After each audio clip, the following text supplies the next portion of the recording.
Hello everyone, welcome to our channel Padhai Hub. आज हम अपना सेकंड टॉपिक या सेकंड वीडियो कंटिन्यू करेंगे चैप्टर फर्स्ट बिजनेस स्टडीज़ की फॉर क्लास 11th। यहाँ पर आज हम देखेंगे classification of business activities. Business activities को कितनी तरीके से क्लासीफाई किया गया है। तो there are two type of business activities, one is known as industry and another is commerce. Industry and commerce, तो इंडस्ट्री और कॉमर्स ये दोनों होते क्या है या इनके अंदर और कौन कौन से कॉम्पोनेंट्स होते हैं वो अभी हम आगे कंटिन्यू करेंगे।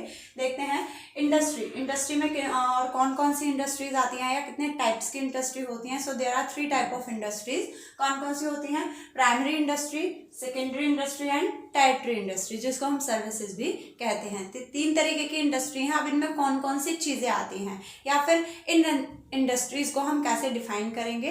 तो देखते हैं सबसे पहले प्राइमरी इंडस्ट्रीज। देखिए, प्राइमरी इंडस्ट्रीज होती हैं जिसमें जो हमारा सामान है वो रॉ मटेरियल है। इसमें क्या है, प्राइमरी इंडस्ट्रीज भी हमारी दो तरीके की होती हैं। कौन कौन सी? देखिए, एक होता है एक्सट्रैक्टिव इंडस्ट्री और दूसरी होती है जेनेटिक इंडस्ट्री। अब देखिए, एक्सट्रैक्टिव इंडस्ट्रीज जैसे कि इसके नेम में है एक्सट्रैक्ट। एक्सट्रैक्ट का मतलब क्या होता है? किसी चीज को निकालना, एक्सट्रैक्ट करना, है ना। अब इसमें क्या है, यहाँ पर हम रॉ मटेरियल की बात करते हैं। प्राइमरी इंडस्ट्री में ऑल ओवर जितना भी आता है रॉ मटेरियल आता है। तो प्राइमरी इंडस्ट्री का काम है रॉ मटेरियल अवेलेबल कराना। अब वो कैसे कराएगी? तो पहले आता है एक्सट्रैक्टिव इंडस्ट्री, जैसे कि फॉरेस्ट, जो हमारे नेचुरल रिसोर्सेज होते हैं, फॉरेस्ट में से टिम्बर एक्सट्रैक्ट करना, निकालना, ठीक है। उसके बाद हम बात करते हैं जैसे कि जेनेटिक इंडस्ट्री। जेनेटिक में क्या होता है, जेनेटिक इंडस्ट्रीज में हम लिविंग ऑर्गेनिज्म को पाल कर, ठीक है, उनको मतलब रियर करके उनको क्या करते हैं, उनसे कुछ ना कुछ जब लेते हैं, that is known as genetic industry.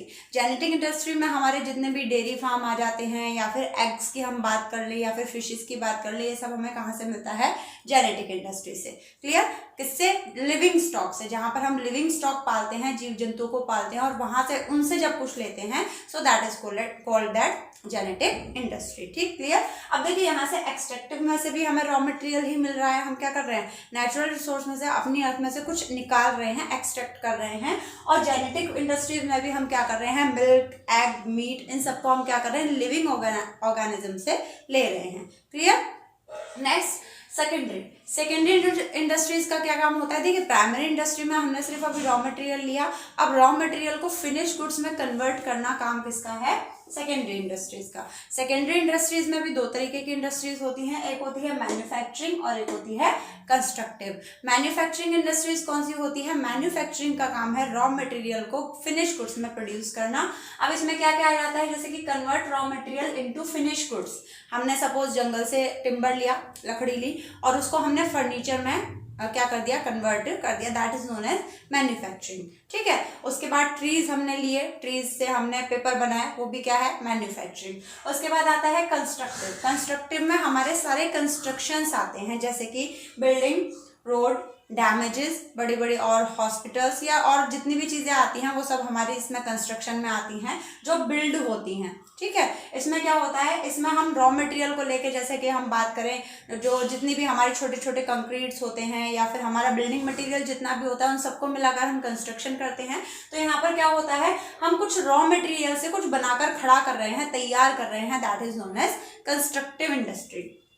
इसके बाद मैन्युफैक्चरिंग इंडस्ट्रीज में यहाँ पर और चार तरीके की और इंडस्ट्री होती है मैन्युफैक्चरिंग में, अलग अलग। देखिए, मैन्युफैक्चरिंग इंडस्ट्रीज में एक आती है एनालिटिकल मैन्युफैक्चरिंग इंडस्ट्री। एनालिटिकल में क्या होता है, यहाँ पर हमने नेचुरल रिसोर्स से कुछ एक्सट्रैक्ट जो किया है, वहां पर क्या है, यहाँ पर इसको अलग अलग किया जाता है। जैसे कि पेट्रोलियम हमने प्राइमरी में निकाला, ठीक है, जमीन से हमने पेट्रोलियम निकाला। अब उसको क्या करेंगे, उसमें से हम पेट्रोल, डीजल या फिर और कैरोसिन ऑयल या ये सब जब हम अलग अलग करते हैं, so that is known as analytical manufacturing industries. ठीक है। इसमें से हम रॉ मटेरियल में से सबको अलग अलग फिनिश गुड्स में तैयार कर रहे हैं। नेक्स्ट है आपका synthetic manufacturing industry. Synthetic manufacturing industries में क्या होता है, टू और मोर मटेरियल, जैसे कि हम सोप की बात करें, ठीक है, या फिर हम किसी और, मतलब जब दो केमिकल्स को मिलाकर या दो चार चीजों को मिलाकर कोई एक चीज बनाई जाती है, that is known as synthetic manufacturing industry. ठीक है। उसके बाद आता है यहाँ पर प्रोसेसिंग मैन्युफैक्चरिंग इंडस्ट्री। प्रोसेसिंग मतलब आपको नेम से पता चल गया होगा, हम किसी चीज की प्रोसेसिंग कर रहे हैं। जैसे कि प्राइमरी से हमने शुगर केन लिया, शुगर केन लिया, उसकी प्रोसेसिंग करी, प्रोसेसिंग से पहले हमने उसका गुड़ बनता है जिसको हम ब्राउन शुगर भी कहते हैं, और उसके बाद फिर क्या बनता है, शुगर बनती है, तो वो हमारा किस में आ जाता है, शुगर मिल्स इसमें आ जाती हैं। एंड लास्ट इज असेंबली या असेंबलिंग, आप इसे कुछ भी कह सकते हैं। असेंबल में क्या आता है, असेंबल में हम छोटे छोटे पार्ट्स को मिलाकर एक फिनिश गुड्स तैयार करते हैं, जैसे कि टीवी, वॉचेस, कंप्यूटर, आपने ये सब चीजें देखे होंगे, इनके अंदर बहुत ही छोटे छोटे पार्ट्स होते हैं जो कि आपको मार्केट में मिलते हैं। इन सबको मिलाकर अरेंज करके जब हम एक फिनिश गुड्स बनाते हैं, that is known as assemble manufacturing industry. Clear? चलिए, उसके बाद अब आता है, अब देखिए प्राइमरी में हमने रॉ मटेरियल की बात कर ली, सेकेंडरी में हमने रॉ मटेरियल से फिनिश गुड्स बना लिए। अब फिनिश गुड्स वो बनकर रखे ही रहेंगे जब तक हमारे पास टेरिटरी इंडस्ट्री नहीं होगी। अब टेरिटरी इंडस्ट्री क्या काम करती है, टेरिटरी इंडस्ट्रीज हमारी सारी की सारी जितनी भी इंडस्ट्रीज हैं या जितने भी बिजनेस हैं उनको सर्विसेज प्रोवाइड कराती है, जैसे कि ट्रांसपोर्टेशन, सामान बना यहाँ बट उसका कंजम्पशन ऑल ओवर इंडिया में हो रहा है, तो किसके थ्रू हो रहा है, ट्रांसपोर्टेशन के थ्रू हो रहा है। बैंकिंग सिस्टम, बैंक, ठीक है, सामान तो आपका ट्रांसपोर्टेशन के थ्रू हो गया बट पैसे का लेन देन तो बैंकिंग सिस्टम से होगा। उसके बाद कम्युनिकेशन, कम्युनिकेशन हमें ऑर्डर देना है या किसी से ऑर्डर लेना है या कंप्लेंट्स हैं और भी 10 तरीके के काम होते हैं, वो हमारा कम्युनिकेशन से होता है। उसके बाद इंश्योरेंस, क्योंकि देखिए बिजनेस में रिस्क होता है, ठीक है, अगर बड़ा बिजनेस है तो रिस्क भी ज्यादा है और अगर छोटा बिजनेस है तो रिस्क थोड़ा कम है, बट हम बिजनेस में से रिस्क को अलग नहीं कर सकते, तो उसको थोड़ा सा कम करने के लिए हम किसका यूज करते हैं, इंश्योरेंस का। And at last is advertising. Advertising क्या होता है, एडवर्टाइजिंग एक प्रोड्यूसर ने जो अपना प्रोडक्ट बनाया, XYZ कुछ भी बनाया उसने, सोप, शैम्पू या XYZ कुछ भी उसने बनाया, फर्नीचर, तो उसने बनाकर अपने यहाँ रखा, बट कस्टमर को कैसे उसकी इन्फॉर्मेशन होगी, कस्टमर को उसकी इन्फॉर्मेशन होगी एडवर्टाइजिंग के थ्रू। क्लियर? चलिए नेक्स्ट आते हैं, ये हो गया हमारा इंडस्ट्री वाला टॉपिक कंप्लीट। अब नेक्स्ट आते हैं कॉमर्स वाले टॉपिक पर। कॉमर्स में हमारा क्या है, कॉमर्स में हमारे दो चीजें दे रखी होती हैं। कॉमर्स होता है, अच्छा कॉमर्स का मतलब क्या है, कॉमर्स का मतलब होता है हमारी इंडस्ट्री को जो डायरेक्टली और इनडायरेक्टली स्मूथली रन करने में हेल्प करता है, that is known as commerce. फिर से बताती हूँ, कॉमर्स का मतलब क्या होता है, जो हमारे बिजनेस को डायरेक्टली और इनडायरेक्टली स्मूथली रन करने में हेल्प करता है, that all comes under the commerce. ठीक है, तो इसमें अब हमारा क्या क्या आता है, trade and aids to trade. क्योंकि देखिए आप कितना भी अच्छा बिजनेस कर ले, आप कितना भी अच्छा गुड्स एंड सर्विसेज को बना लें, रेंडर कर लें, बट जब तक आप व्यापार नहीं करेंगे तब तक उस बिजनेस का या उस इंडस्ट्री का कोई भी मतलब नहीं है। ठीक, तो यहाँ पर कॉमर्स में क्या आता है, trade and aids to trade. ठीक, अब ट्रेड क्या है, ट्रेड मतलब व्यापार, हम लोग जानते हैं। एड्स टू ट्रेड मतलब ये व्यापार की फैसिलिटी तो हमें देता ही देता है, साथ में हमारे व्यापार को चलाने के लिए, उसको क्योर करने के लिए जो चीजें चाहिए वो भी हमें अवेलेबल कराता है, same as the territory industry. ठीक है, इसके बाद यहाँ पर दे रखा है फंक्शन ऑफ कॉमर्स। कॉमर्स के फंक्शन क्या है वो बाद में देखेंगे। सबसे पहले ट्रेड की बात करते हैं। तो देखिए नॉर्मली हम सबको पता है ट्रेड कितने तरीके के होते हैं, there are 2 type of trade, internal and external. Internal trade वो होता है जो हमारी ज्योग्राफिकल बाउंड्रीज के अंदर होता है, दैट मीन्स जो इंडिया के अंदर व्यापार हो रहा है उसको हम इंटरनल ट्रेड कहते हैं। एक्सटर्नल ट्रेड क्या होता है, एक्सटर्नल ट्रेड हमारा होता है जो हमारे ज्योग्राफिकल बाउंड्रीज के बाहर होता है, मतलब एक कंट्री से दूसरी कंट्री में। ठीक है, कौन सा, इंटरनल, इंटरनल कौन सा होता है, विद इन वन कंट्री।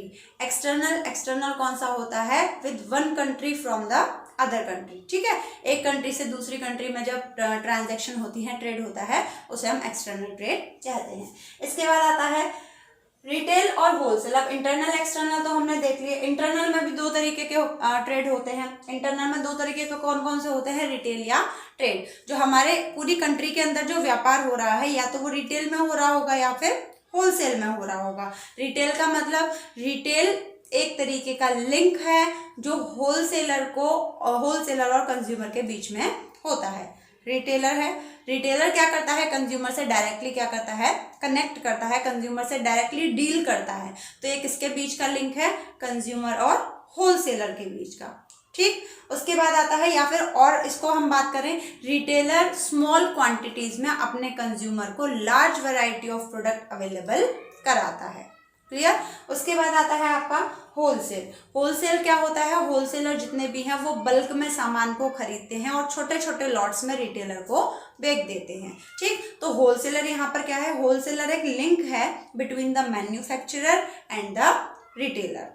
ठीक, होलसेलर क्या करता है? मैन्युफैक्चरर या प्रोड्यूसर से एक बल्क में, बहुत ज़्यादा बल्क में सामान लाया और उसने रिटेलर्स को, यहाँ पर 8-10 रिटेलर्स हैं, उन्होंने 8-10 रिटेलर्स को वो सामान थोड़ा थोड़ा दे दिया। ठीक, so there is a link. ये किसके बीच में लिंक बनाता है?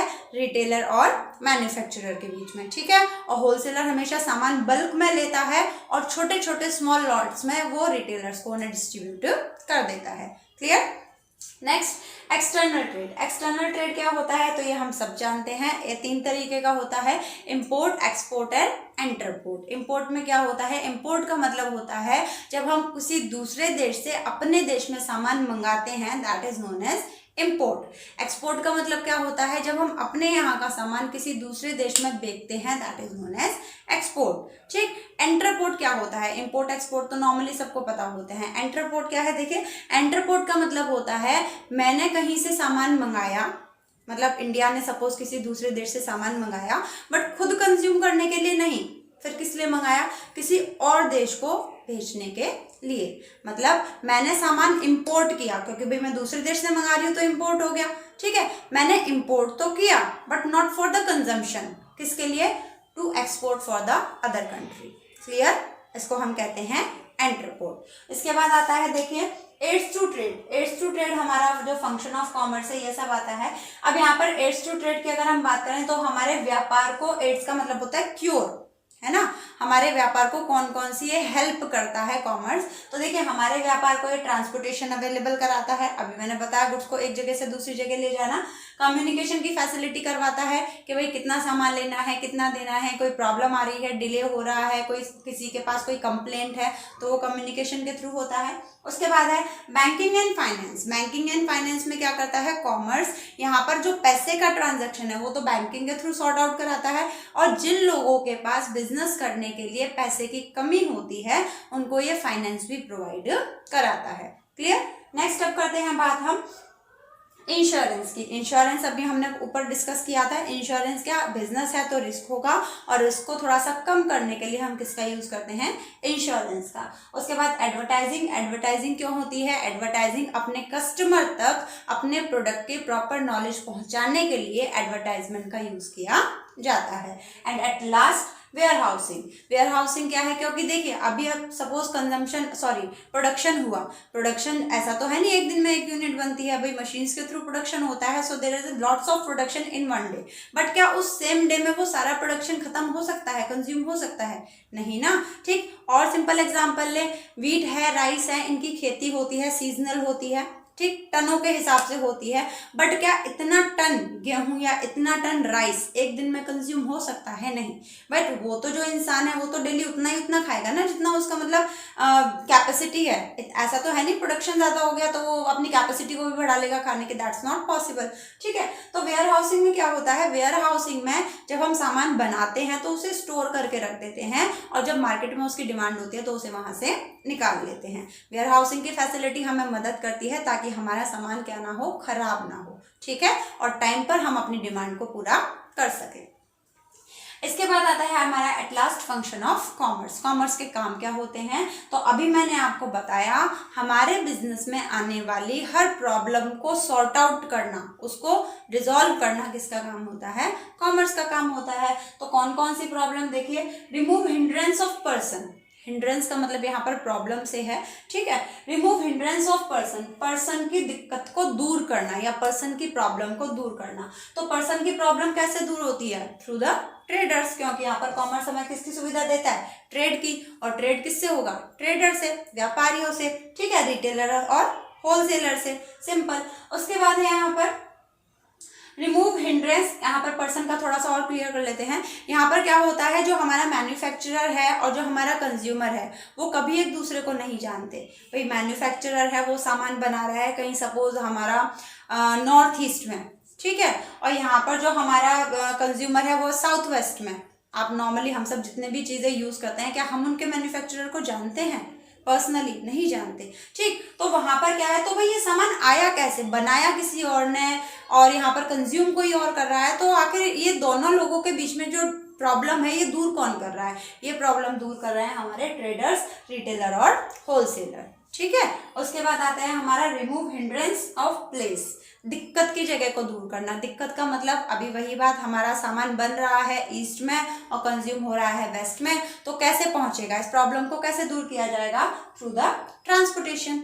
ठीक है, उसके बाद है remove the hindrance of time, time की दिक्कत को दूर करना। सामान बना आज है बट कंजम्पशन उसका 1 साल बाद होगा, तो भाई 1 साल बाद तक तो वो खराब हो जाएगा, है ना। बना आज है बट कंज्यूम कब होगा? 1 साल बाद, तो उसकी दिक्कत को कौन दूर करेगा? Where housing. वेयर हाउसिंग में हम उस सामान को स्टोर करके रखेंगे और जब उसकी डिमांड होगी 1, 2, 3, 4, 5 महीने बाद, तब हम उसको वहां से निकाल कर दे देंगे।